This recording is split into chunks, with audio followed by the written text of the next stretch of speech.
You're listening to the JV Sports Show. Talking JUCO, NAIA, D2, D3, and community college sports. And now, here's your hosts, James Poovey and Vince DeLisio. Welcome to Surprise, Arizona.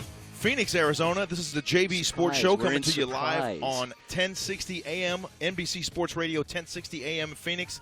It's OUAZ Spirit Day. We're live here on the campus of Ottawa University, Arizona, out in beautiful Surprise, Arizona. Vince, this is going to be a good one. Less than a year ago, this was all dirt. Behind us, there's a courthouse, there's a Surprise Town Hall, City Hall, and then there was just nothing but dirt here, and now it's like poof. It's like the phoenix rising out of the ashes, except we're in Surprise. We're 30 miles northwest exactly. of Phoenix. So anyway, yeah, we're going to have a great show today. It's beautiful. We're sitting here in the shade, surrounded by friends. We've got our guests are already lined up, wanting to talk to us and tell us a little bit about themselves. And it is Spirit Day. Today is all-day Spirit.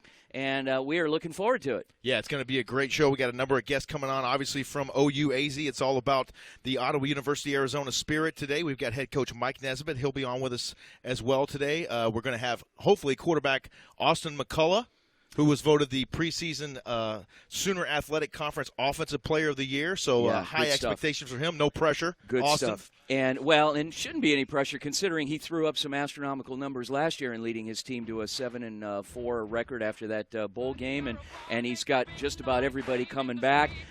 We've got President Dr. Dennis Tyner, OUAZ president, and then we've got women's soccer coach Skelly Keller, and then we've got a couple of special friends calling in. Stick around for that. We've got former ASU. Should I tell him? All right, I'm going to tell him. Former ASU All-American Heisman Trophy finalist, Arizona Cardinal, Denver Bronco, Jake Plummer will be calling us in for a couple of minutes about halfway past the hour. And then head football coach Doug Medoski from the Hohokam Junior College Athletic Conference in our final segment. Our Hohokam Junior College Athletic Report at 7:45. Coach Nesbitt, come on over here, Coach. Let's get you on here, Coach. Kudos to Coach Medoski as well last night. Congratulations to him for winning that first game there as the new head coach at Mountain Ridge High School in Glendale, Arizona. We'll be out there tonight for the first inaugural game of the Hohokam Junior College Athletic Conference. That'll pit the Maricopa Mustangs and the New Mexico Military Institute Broncos tonight. Yes, Nimmy, well, looking forward to those guys. Coach Nesbitt, how are you, sir? Fantastic. How are you guys doing this morning? Doing great.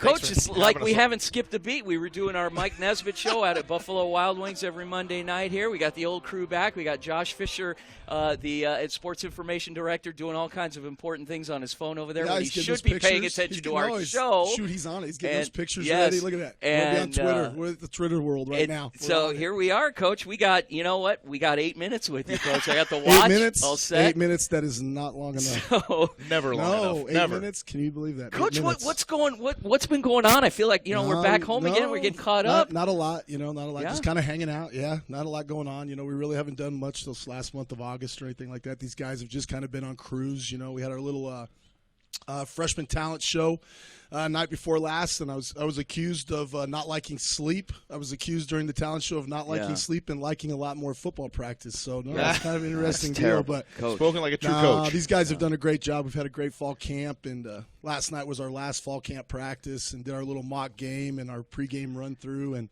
our kids have done a fantastic job, and I've been saying that all the way back since January. The group we've got right now is an exciting group. They're fun to be around, and they're just a really good team right now. I can't tell you how excited we are, the community is, for this first game. You guys, Wednesday, you're flying. We're flying with you. Actually, you're bringing. You knew that, right? That we're coming with you this week. I think so. Okay, yeah, I think so. Hopefully, you'll have a couple seats for us on that plane. But anyway, but you're heading out to Crete, Nebraska. You're going to play Doane University. What have you seen on film with Doane? Well, they're a really active group defensively. They're going to play a little bit of an odd stack defense, a lot of cover one.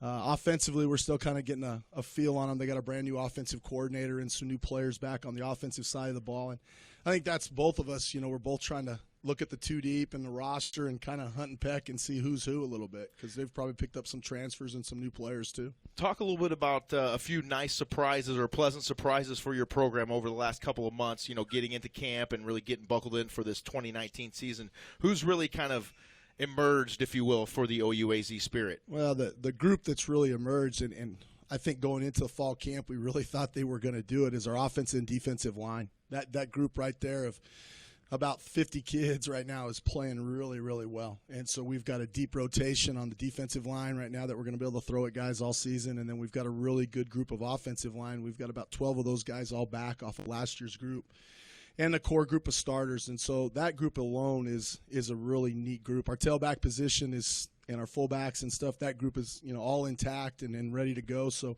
Chris Ewings has had a great camp.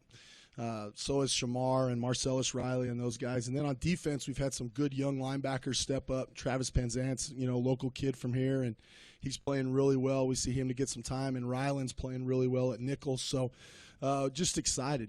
That group of people that have been around us now for going into our third year have been a lot of fun. And then when you talk about Austin McCullough and Jack Graham and some of our kickers and punters and different guys, and Tristan Shehorn, it's neat to see these guys that have been around here going into their third year. And, you got a guy like Ray Springer, and Ray Springer is playing great at inside wide receiver right now for us. And so that's the fun part, is you're seeing guys that have built it from the ground up, that are truly enjoying going to school and playing here, and that's a lot of fun. Well, speaking of the defense, getting back to that side of the ball, you lost the Defensive Player of the Year and emotional leader in Kenneth Steele Jr. How is that going in terms of replacing him? The guy that's got to step into those shoes or stepping into some awful big shoes. Yeah, that poor guy's Christian Vaville right now, and we tease him all the time that, are you going to get 100 sacks? Are you going to get 100 tackles for losses in one season and things like that? But yeah. Christian's a solid player, played a lot last year for us and backed up Kenneth. Phenomenal athlete, can be in the right place, super smart kid, really a tough-minded guy. So, I think Christian's going to do well. Across the board, though, we got Lemma back. Marcus Ferrier is going to be healthy and back and ready to roll again, and so that's an exciting thing to see Marcus play. And so I'm really excited to see our defensive line play. Marcus, you lost in the first game last year, right? Yeah. Yes, sir. He got hurt against Langston early in the game, and so we redshirted him last year. And so it's going to be neat to see him play. Marcus was a defensive tackle that was a transfer. He was a transfer from the University of Washington, and so you're expecting big things from him. He's healed up just fine. He's had a good preseason. Alema Collins, who's been as consistent as can be over the last year, how does he feel, having a little bit more on his shoulders this season? Well, you see a guy like Lemma, and it comes into play with all your transfer players. It's really the second year you see your transfer guys really step up and play well. That's why you try to get as many of your transfer guys in during spring practice to let those guys kind of knock off the rust and get going and things like that. But it's really that second season, a guy like Maverick Bradford and Lemma and even Marcus. Marcus had to knock off some rust. And so now this will be the time I really think you'll see those guys flourish, I hope. Talking about a little bit on the offensive side of the football, you mentioned improvements on the offensive line, defensive line as well, obviously. But on that offensive line, you guys put up some stellar offensive numbers last year. With the improvement on the offensive line, how much better do you think this offense can be? I mean, you guys made national news with the kind of offense that you put on display last year. Well, I think the thing for our guys offensively is just staying consistent. That's the most important thing. We talked about that yesterday morning after weights, is just play within yourselves and don't beat ourselves. That's our whole motto all the time, is just don't stop if they're going to stop us, let them stop us. Don't stop yourself, and hopefully we can keep doing that and be consistent. With the last couple minutes that we have with you in this segment, Coach, talk to us a little bit about the guy that signs your paychecks that's standing right in front of us here. How's it been working for him, and the support that you've had from the administration here, or lack of? Coach, go ahead, tell us.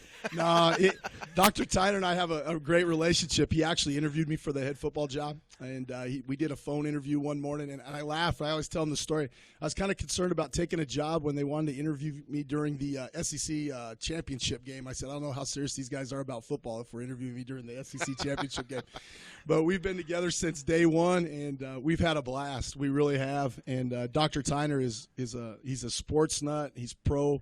He's pro-student, and I think that's the thing that makes our university click with him at the helm is he's pro-kid. And when you're pro-student and you're pro-just people, and you look out for the best of those students all the time, the kids feel it, the kids know it, and we wouldn't have a lot of success that first season if it wasn't for a lot of decisions that he helped us with, and so it's a great working relationship. In the last minute or two we have with you here, Coach, talk a little bit about the attitude of your football team. Year one's gone now. You kind of threw down the gauntlet, how it's going to be for OUAZ football, what kind of program you want to establish here in Surprise.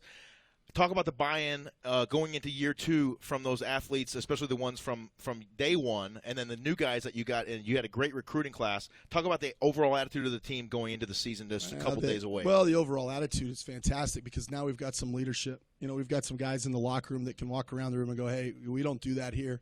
If you're going to do that, Coach Nesbitt's going to lose his mind, and this is not how we come out to practice. This is not what we do. And we have a sounding board. We have a foundation of guys that know what to expect from the coaching staff. I think that's interesting. We had a great freshman class. I told our freshman class last night that they were a phenomenal group and that we can just keep building around them. They're a bunch of good kids, and they're just good, hard workers, and they're fun to be with. And I think that's the interesting thing. But the hard thing for our team is to realize it's just like that pitcher the second or third time through the batting order. Everybody knows us now. They've watched us on tape. They can see what Austin does good, what Austin does bad. They know Shamar now. They know Lemma, they know Marcus Ferry. We're not hiding on anybody. People aren't going to come out here and underestimate us and, it's a first-year program. That's a win. So we better show up and play or we're going to have a tough time. We got to really work on it.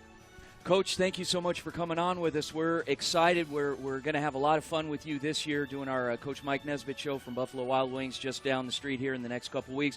We're traveling with you. We're going to be broadcasting the game and doing a lot of coverage. So anybody out there, please give us a call, 602-260-1060, 602-260-1060. We'll be right back here on the JV Sports Show with President Tyner after this. Your lunch break just got more intense. Tune in starting at noon for The Rich Eisen Show, weekdays on AM 1060.